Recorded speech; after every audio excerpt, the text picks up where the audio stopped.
All right. We're hard to offend. So folks, all right, we're back, and I'm in trouble already because Ralph brought his wife and his two sons, and me and names don't get along. But I'm so we got Ralph. He owns the 1971 Camaro. Now, what's the quick backstory? When did you buy this car? I bought it and got it in June. Unbelievable! I'm getting a phone call while doing this. So the House of the Rising Sun is my ringtone. So June of '71, I picked it up at Hutchins Chevrolet in Newport News.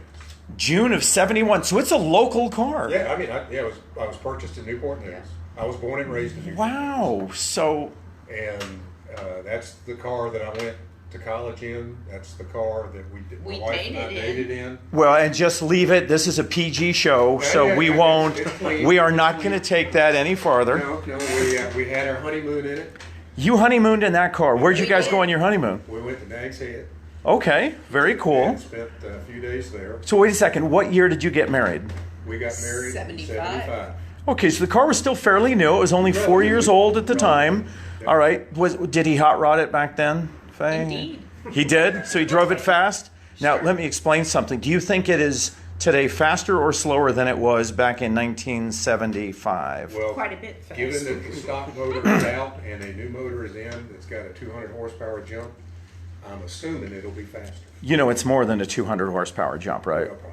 Yeah. Oh, yeah. Yeah. What do you think the original motor produced at the crankshaft? I think Chevrolet quoted it at 330 because it was an LT1, Okay. and in the vet the LT1 was 360. And you know you have to deduct 30% from that to go by the same standards as today, right? Correct. 30%. So if it said 330 horsepower, in fact, you were probably at around 240, 250, and you're probably now right around pushing in the 500 range. Correct. Okay, so you've in fact more than doubled your horsepower. So does that bother you, Faye? Does he drink and drive a lot? We hope not, right? That we do not do. Okay, no. so But I good. like to go fast. Actually, yeah, this would not be a good car to drink and drive in. Actually, obviously, it's not a good idea to ever do that. But this car is fast enough, folks. It'll get you in trouble in a hurry. And the good news is the four-wheel disc brake system on the car will get you out of trouble, but it will still get you in trouble faster than it will get you out of trouble. Yes. All right, so hang on. So they brought their sons here, and hang on. We got Tom and Ben, and it's Thomas and Benjamin, or is it? Yeah. Okay, so Tom and Ben, they came along, and so basically they're the brute squad. So if there's anything they don't like about the car, they're just going to kick the crap out of me. And so, folks, I'm probably going to be in rough shape here in a little bit. Now, have you guys seen the car yet? You've seen little images of it here and there, but you haven't seen the car yet. I haven't shown it to you. So. Yeah, we've chatted a little bit. We've talked about a few things, and I'm just gonna here is my cheat sheet because I talk about stuff, and so we talked about our first glitch was the paint, and we painted it. Did we? Well, I mean we got the exact paint that the color code said to use on a 71 Camaro. Correct. And what did you think of the color of your car? Well, can I repeat what you told me? You can say yeah. Yeah, okay, you said it looked like shit. And when you saw it, what did you think? I agree. Yeah, Faye, what did you think? It looked like a big turd. It did. It was absolutely horrible. And we discovered an interesting secret that in 1971, your paint was made with a fairly high content of lead. Right. And that lead brought a characteristic to the paint that when they stripped it out because of the 2006 Reduction of Hazardous Substances law that went into effect, it absolutely changed the color. So your car went from this sort of a copper bronze to a turd brown. And it was absolutely atrocious. So that was our first problem. Then do you guys know that much of the interior in this car is actually still a lot of original pieces and parts? Surprising. Yeah, so we had to because some of the parts aren't in production, and I'm a bigger fan of original parts than just throwing away all the original stuff. And so we used a SEM die to match everything, and you guys will have to say when you see it, did we do a good job or not? But you have a lot of original parts. And then we had a really big problem. That's this one. Let me see if I can focus in on it. Yeah, smoking and fuel injection. You've got an aftermarket fuel injection system. And Ralph, what did I tell you about aftermarket fuel injections when you brought it in here? Well, it was something to the effect that you've never gotten one to run the way you like it to run, and you really don't want to mess with it. Right. I'm not a big fan. Right. And when your car came in, it was much too, because your engine's brand new, right? How many miles were there on your engine before you came in here? In terms of miles, Yeah. 0. It had been on the dyno and probably had a couple hours worth of runtime on it, and that was it. Right. And yet we started it up, and it started up great. But once it warmed up 10 minutes in, it just started smoking. I mean, it started smoking like an old hobo. And it was really rough. What did you think? I sent you photographs of it smoking. Well, I guess my biggest concern was that when they seated the rings on the dyno, they didn't do it right. So that there was going to be a fundamental issue inside the motor. Right. That was my biggest concern. Right. And folks, it was smoking bad. Hang on, I'm just going to do a shout out. Hey, Don Worth from Canada, you said you thought you heard an about. Yes, in fact, I am actually. I was born in Canada. So, yep, you got me. So, all right. So the car was smoking horribly. It wasn't running right. And then, of course, you asked me for my next favorite thing with aftermarket fuel injection. What did you insist on? AC. Eric, AC, thank you. okay. Thank you. I'm glad you're here. I won't mention the brand, but yeah. Yeah, because you've got CRS. You know what CRS is, right? Can't remember shit. Yeah. So he asked me then. He said, "I want air conditioning in the car," and I shook my head. And of course, the air conditioning, the surge from the cooling fans on the condenser. The cooling fan on the engine ended up causing fairly significant issues, and we went from a car that didn't run well to a car that stalled all the time. And so I was, well, thank you, Ralph, for letting me, work on all of that stuff. So we actually got it done, and a shout out to Mike Collins of Tidewater Electric. The guy actually loves dealing with, like in your case, you've got fast EFI. He loves aftermarket fuel injection, and so he came to our rescue, spent a couple of days here working with us on and off, and got the thing dialed in. And right now, I got to tell you, there's a couple expressions that come to mind, but I'll be nice and just say the thing runs like a scalded dog. So all in all, it was a success story, and the air conditioning blows cold. And then I had to call you just 48 hours ago and tell you that we ran into a major problem. Yep. And that's when the Brute Squad said, well, we're coming in because we're pissed off because you've screwed up my dad's car, and so we're going to come there and kick your ass. And so what did I tell you happened just less than 48 hours ago? Well, you had, I know you'd texted me a couple of pictures of the rear calipers. Yep. And it looked like they've been rubbing against the rotors in a way that they weren't designed to rub. Right, exactly. So we had our, one of my favorite lines is that Apollo 13, it looks like we've had our glitch for the mission, and just like 10 seconds later, the whole thing explodes. And that's kind of the way it is around here, because once we got through the glitch with the fuel injection and the smoking engine and all that, and we got all that taken care of, we thought our glitch with the project was over, and that's when all hell broke loose and your brakes came apart on us, and not came apart. And I will tell you, and look, Bear brakes, this is only the first or second Bear brake set we've ever dealt with. We generally deal with Willwood, and I was terrified, but I called the guys out at Bear in Phoenix, Arizona. I think they're Phoenix. Yeah. And they got right on the phone, talked us through the problem, explained to us the Ford Chevy floating axle C-clip issue, overnighted us the parts. We got them all installed yesterday, took it out for a drive, and Oh yeah, they're beautiful. So shout out to Bear; those guys did good work for us. And so now it is time to go see your car. Are you ready? We're ready. Yay! Okay, so let's go check out the car now. You've spent about $3.5 million on it, so we won't even talk about the bill because I don't know, it's like the national debt of Uganda, something like that. But I'm gonna now film them. Now we've got a cover on it because I didn't want them walking in the door and seeing it. So come on out. We can actually do this a little bit.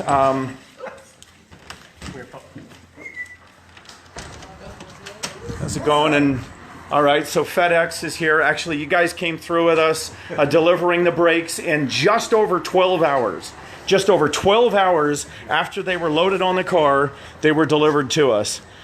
And so, yeah, okay, so here's, you remember we sent home a 67 L71 just a week ago? Well, this is that same owner's a second car, and we've still got Heath. Boy, he is still screwing with that paint. Have you trashed it, or is it going well? Oh, it's going pretty well. Okay, so Heath is getting that car ready for the concourse event, and see, there's Audrey. We are always trying to figure out what she does around here. You know that Audrey runs the damn shop. I just get to run around here with a camera, and she actually does all the work. So this is your 1971 Camaro, and Audrey, and Ralph, you probably told me, but I apologize for forgetting that detail, that he bought this car new right here in Hampton Roads.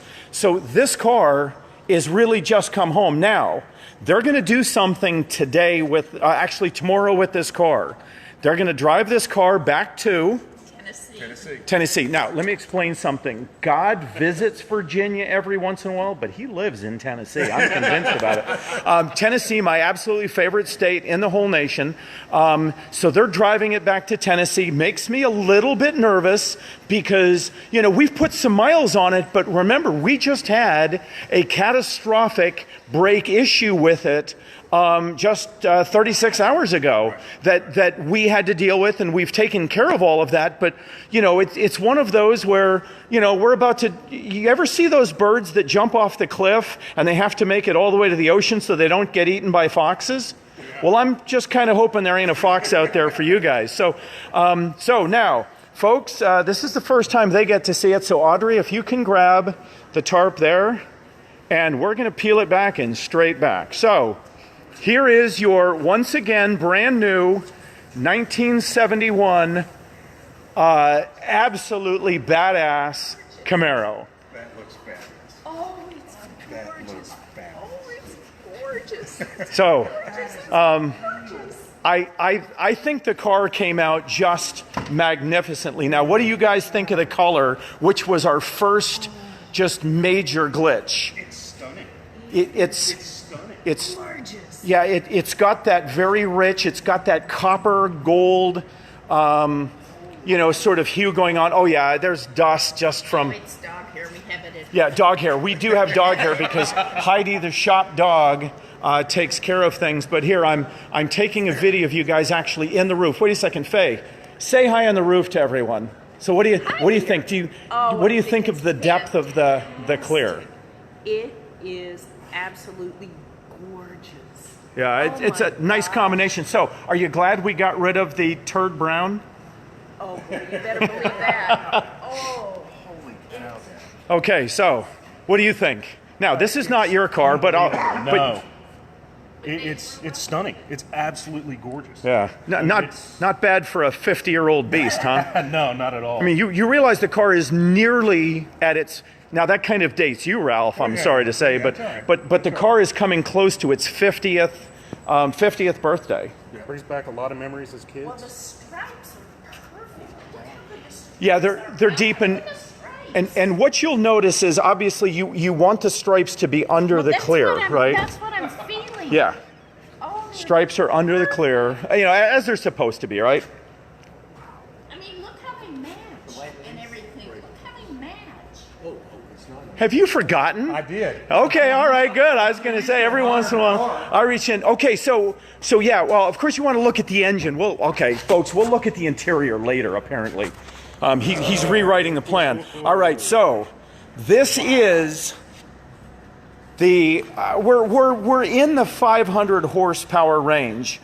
So this engine. Now, give me the quick story of the engine, because you were not going to just go buy a crate motor like I would have done. How did you do this? Because you introduced a few variables. Where did the motor come from? Well, the motor came out of an '05 Avalanche. Okay. And the reason that it had special meaning to me was I had a near fatal automobile accident in that Avalanche. Okay.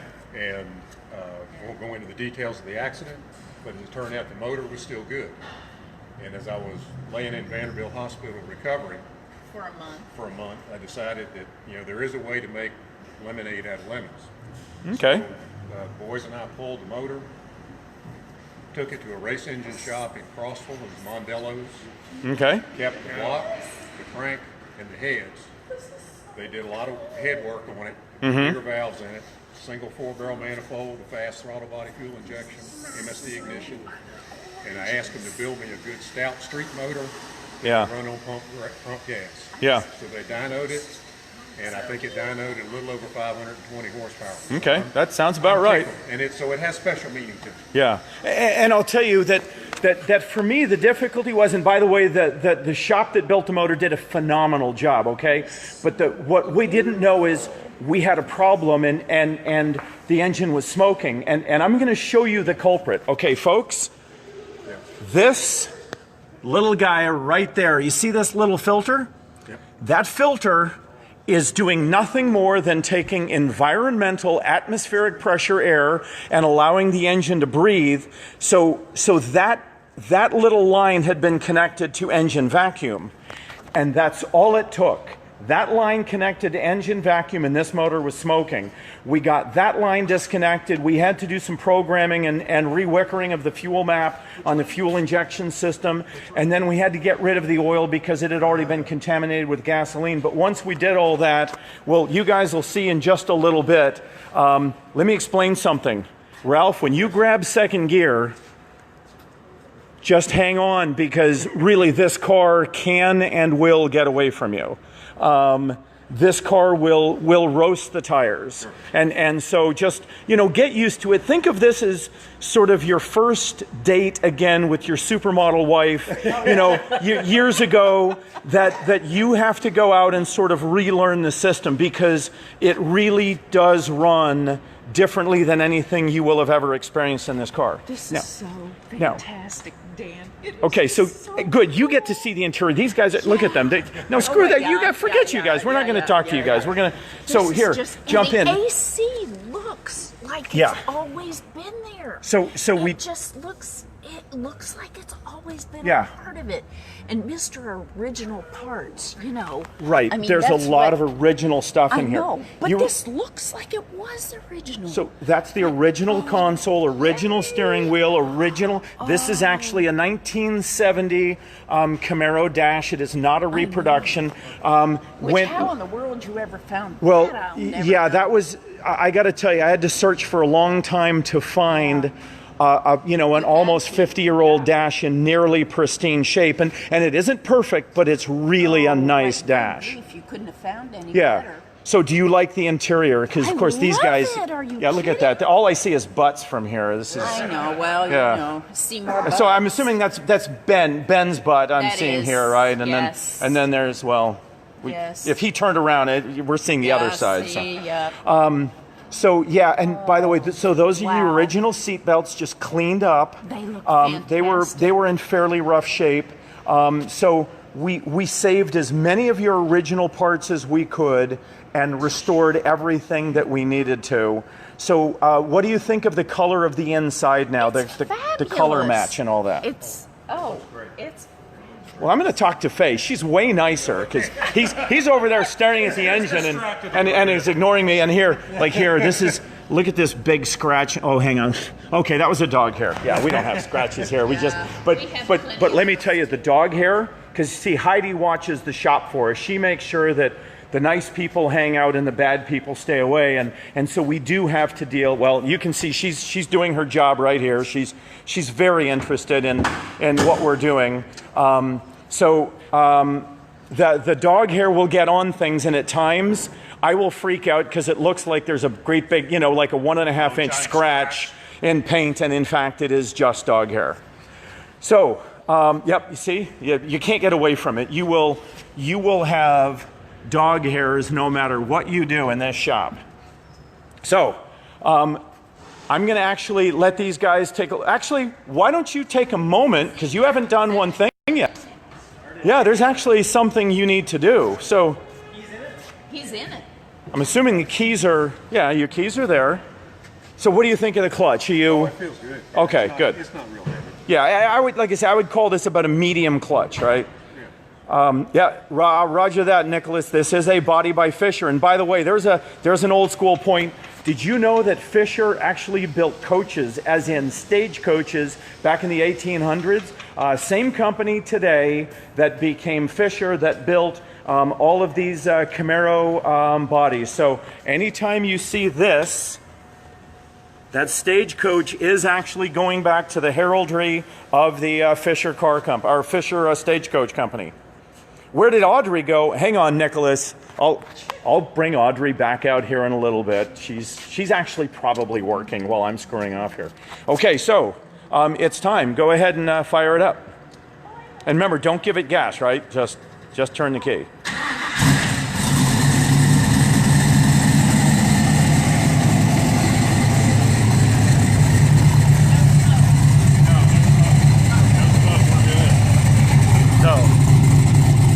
That is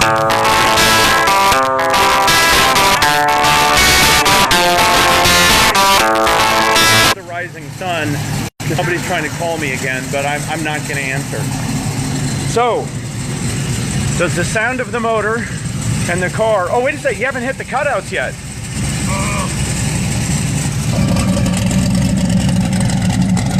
Oh. That's your cutout exhaust. Give it some gas. Give it some gas.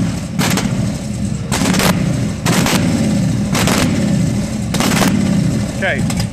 Cool. The fuel injection wants to warm up. Okay, go ahead and kill your cutouts. All right, so cutouts are closed. Oh, and you've got, do you know how to use your line lock? All right, so let me explain it. Apply the brakes. Right, apply the brakes. Got them on. Hit the button. Got it. Hold the button. Yeah. Release the brakes. Now try and put it in gear and give it a little bit of gas, and you'll notice that your front tires should be locked up now.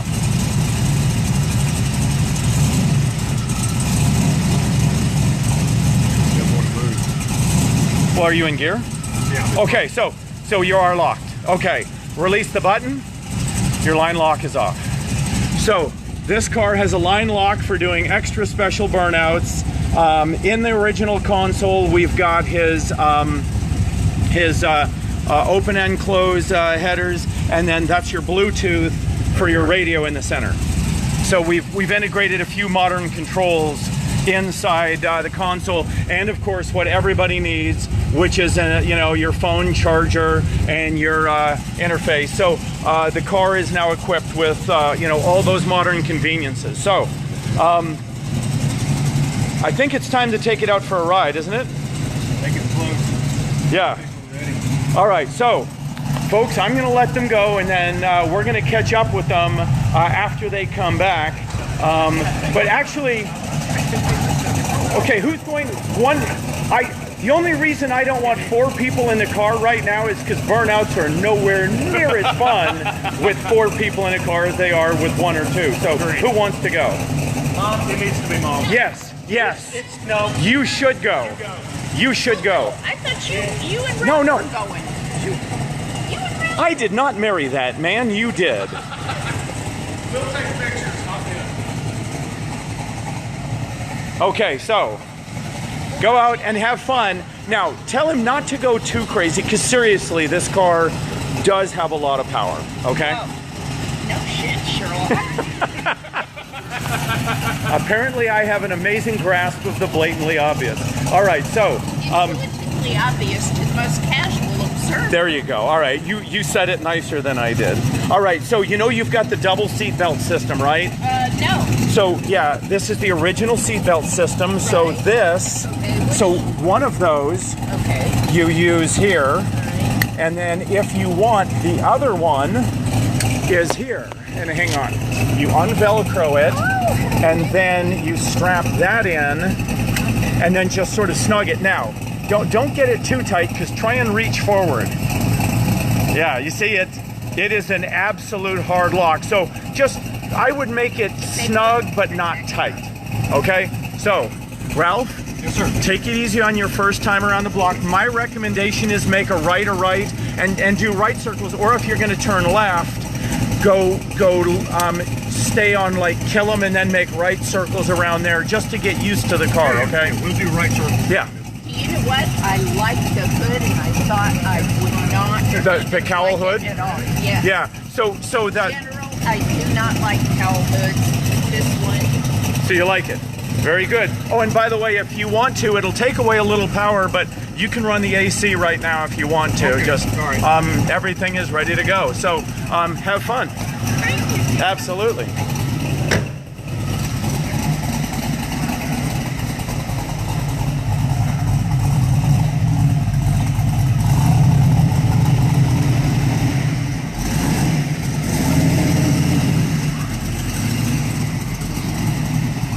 Hang on, let me get that motorcycle out of your way. No, you're actually fine. I'm going to go ahead and move it. Yeah, we've got a Harley Davidson in the way of getting out. So let me. Can you give me a? Oh, never mind. Yeah, that's good right there. All right.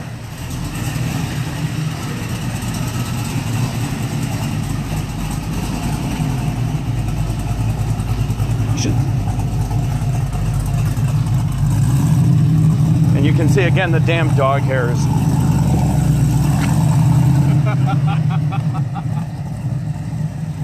Now, those license plates that they have on there, I hope they realize those are stage props, not real license plates. So I hope you guys brought license plates to get this thing back to Tennessee.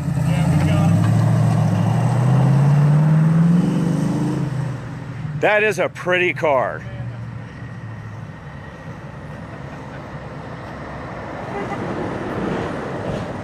I want to see him.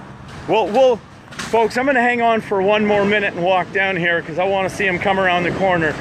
Everybody should always take it easy the first time in the car, get a little bit comfortable with it, because, you know, we've gone from probably somewhere in the low to mid 200 horsepower at the crankshaft to probably around 500 to 550. So it's a significantly different beast than the car was in 1970. And when you add in all that special suspension, the new brakes and everything else, it feels like you want to take it twice as fast. So, okay, there they come. They're down here, and then I'm going to shut it off and we'll talk to them in a little bit and let them have some fun with the car.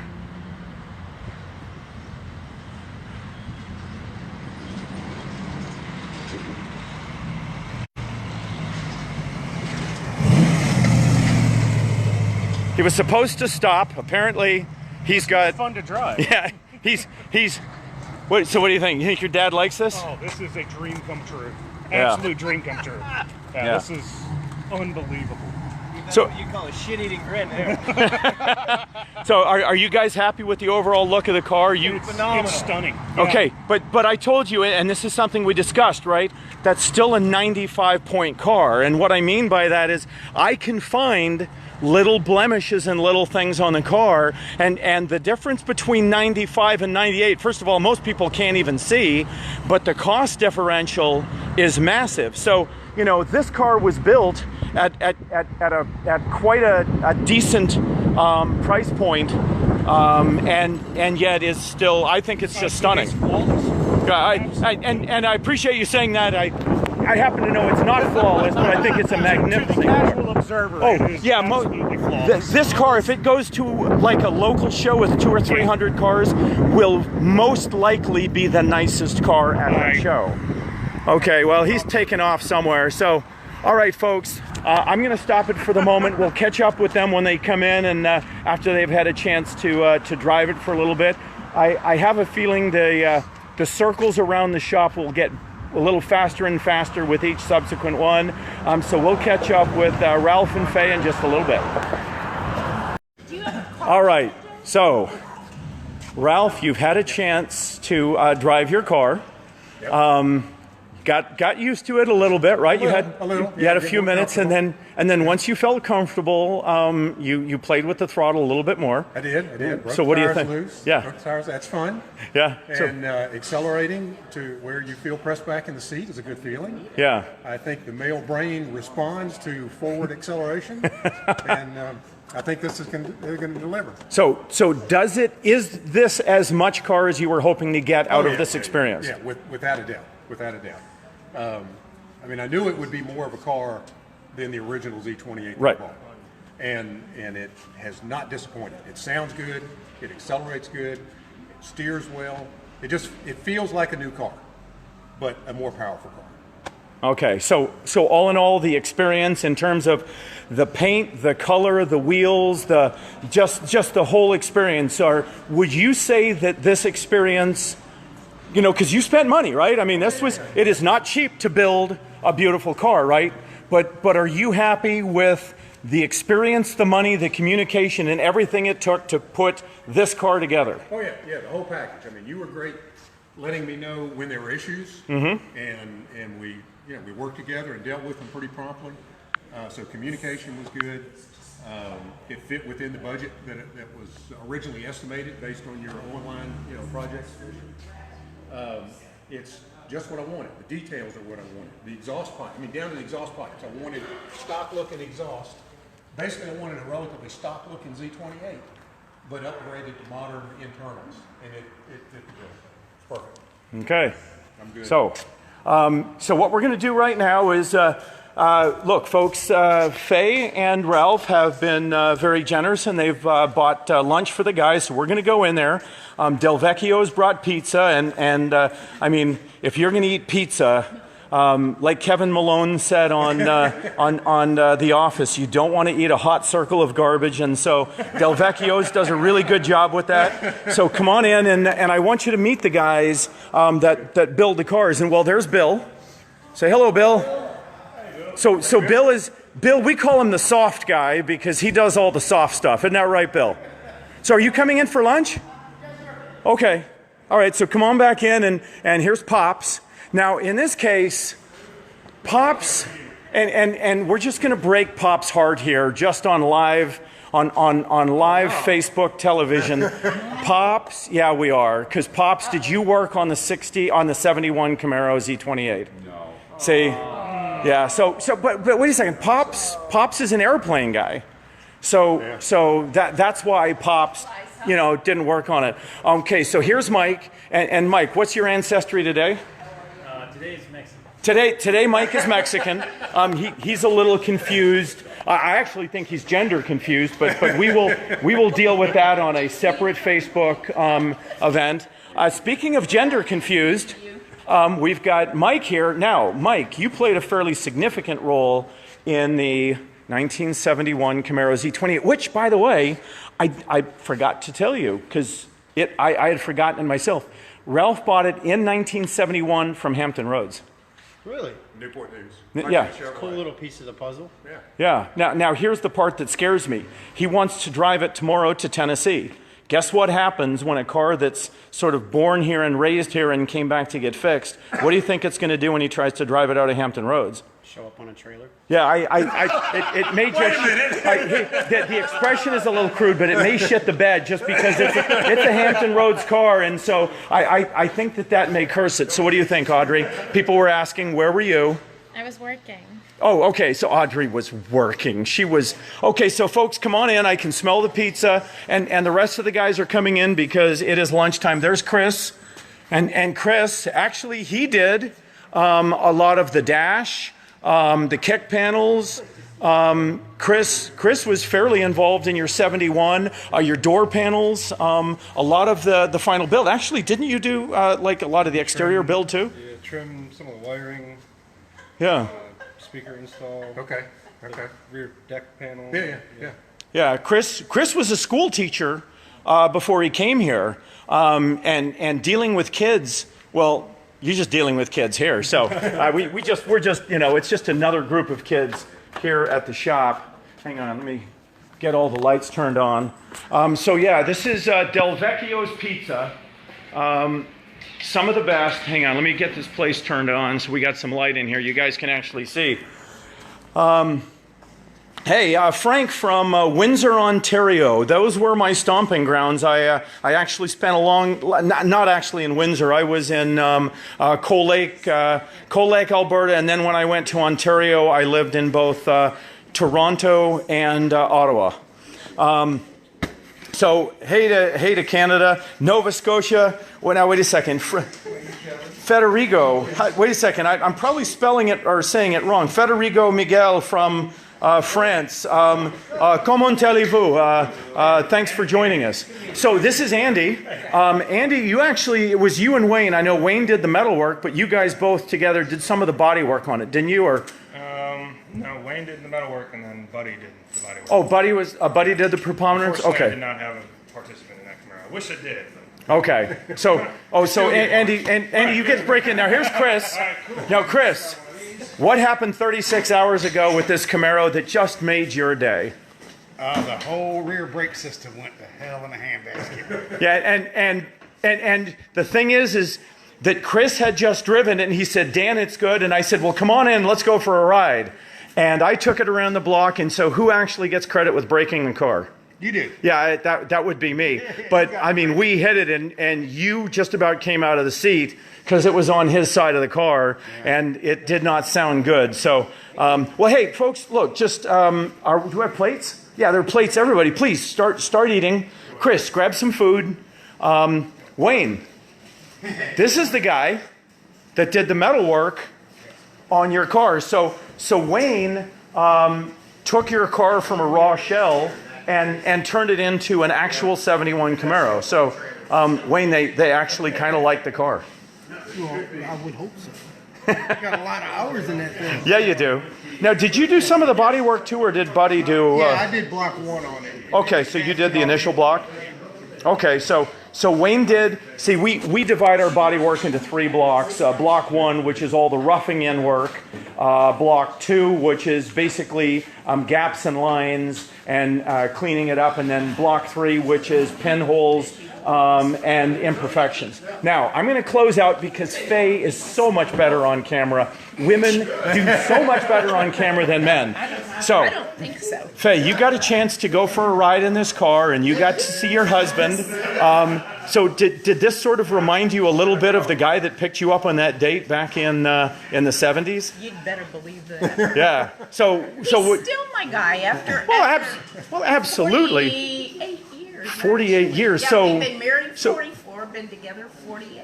That's pretty amazing. So basically, the car has been with you really your whole experience together, right? Yeah. So does it feel pretty good to have sort of a member of the family back and ready to go home? Absolutely. All right.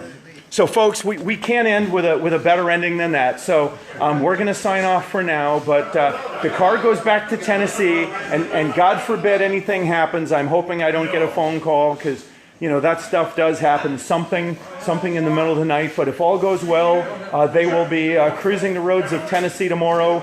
And we're actually going there for a visit, me and a friend of mine, in about 2 weeks because, like I say, God, I'm convinced, lives in Tennessee. Folks, thanks, and we'll see you soon.